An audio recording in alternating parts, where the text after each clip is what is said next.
Hello guys, andito na naman tayo sa Choi Hung pauwi. Ayan, iba na ang daanan ko para makita nyo naman dito sa ibang side. Kasi nakakasawa na yung mga video ko na paulit-ulit. Ito, pauwi na ako nagatid ng bata sa school. Kasi ako naggatid ngayon kasi paalis na nga ang amo ko ulit. Kanina nakabihis na rin siya. So, ito may sandwich ako, kakainin ko pa lang kasi nag-inom lang ako ng tubig kanina na maligam-gam na may cloves. Ayan guys, ito yung mga bus na dito lang sa malapit nagra-round.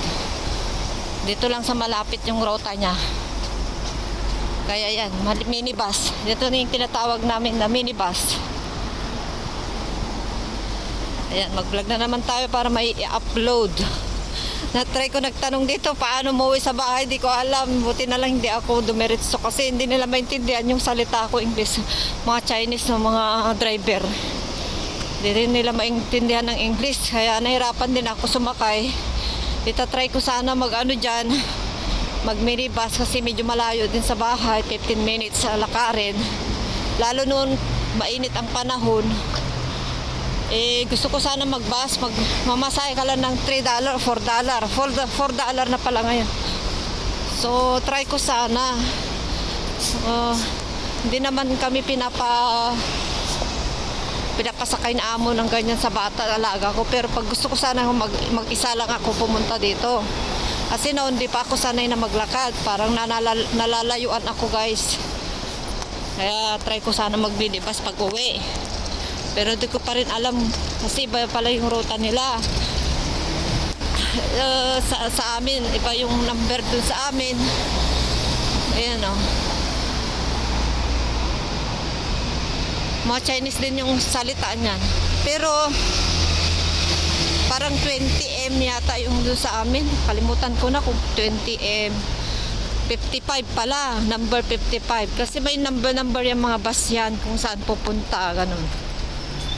So may iba tayo guys. Ito yung sandwich ko. Kakainin ko pa lang. Egg sandwich na may mayonnaise. Pero kay amo, para sa kanya, egg sandwich na fried. Yung estrellado. Sa akin naman, nilaga. Kasi mas gusto ko na yung nilaga. Pero paborito ko talaga ng nilaga. Kaso lang, mas ma-protina, mas ma-vitamin kasi pag nilaga. Nag-iingat tayo sa kalusugan natin guys kasi mahirap magtrabaho na may sakit. Marami tayong obligasyon pa sa mga pamilya sa anak, lalo na mga aaral na anak. Kaya ingat-ingatan ko yung mga kinakain ko din. Parang pinipili ko na yung mga kinakain ko na.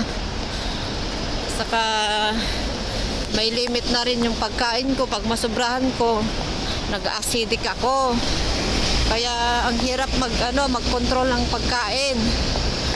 Masakit yung tiyan ko na parang hindi matutunawan. Kaya ginawa ko, nagpapasting din ako.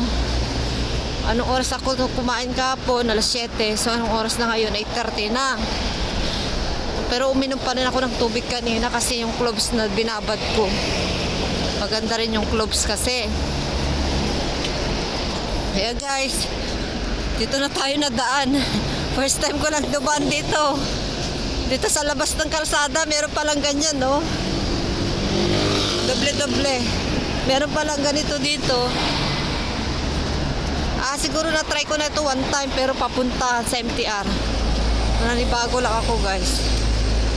Amo ko, umalis na naman.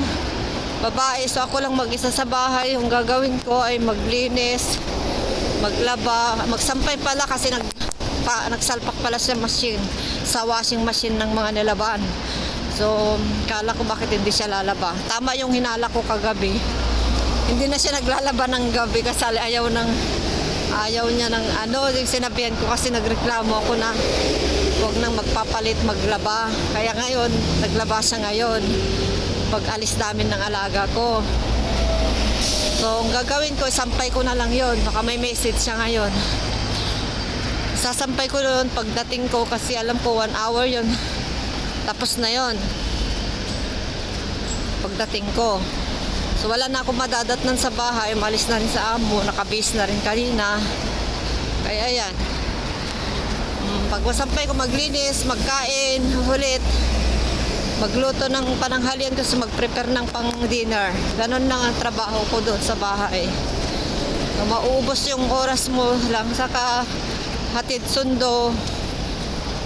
Ano na, 2 hours na. Maigit.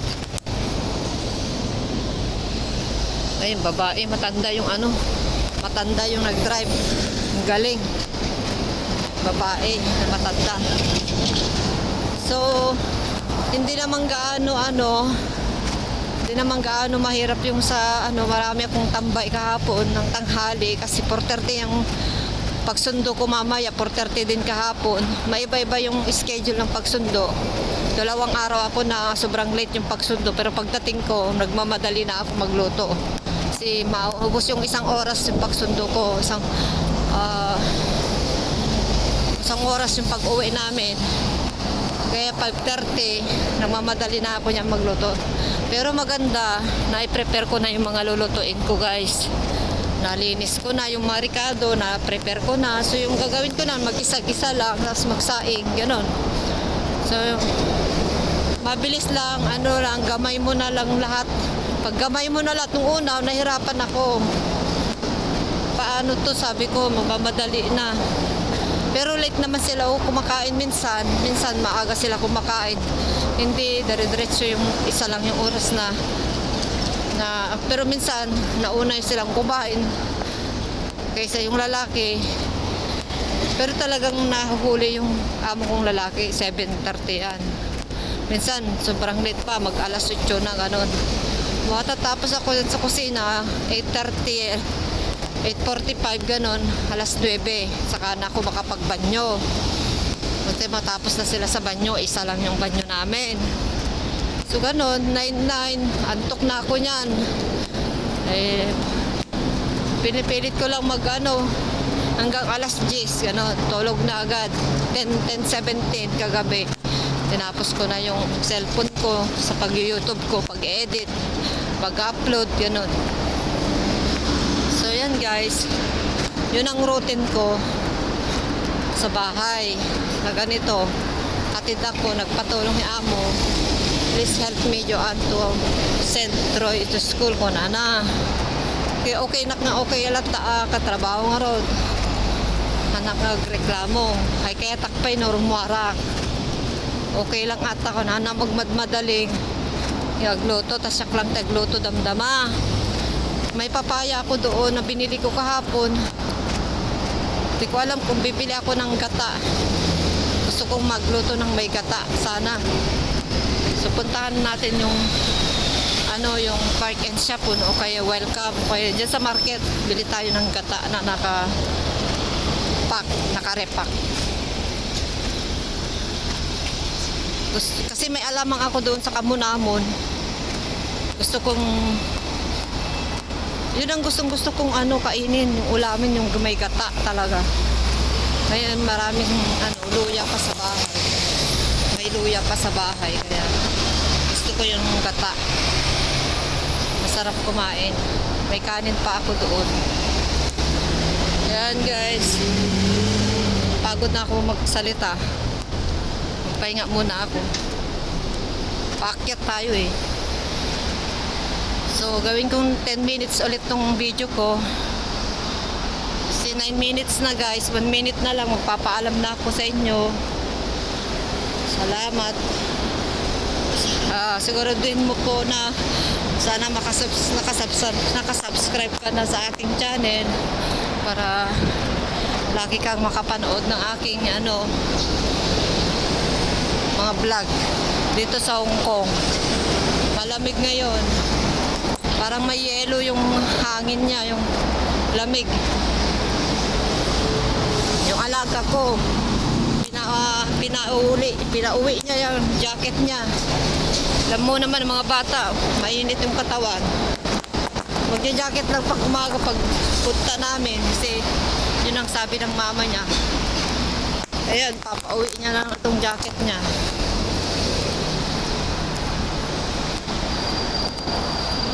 Babay na guys. Sunod ulit.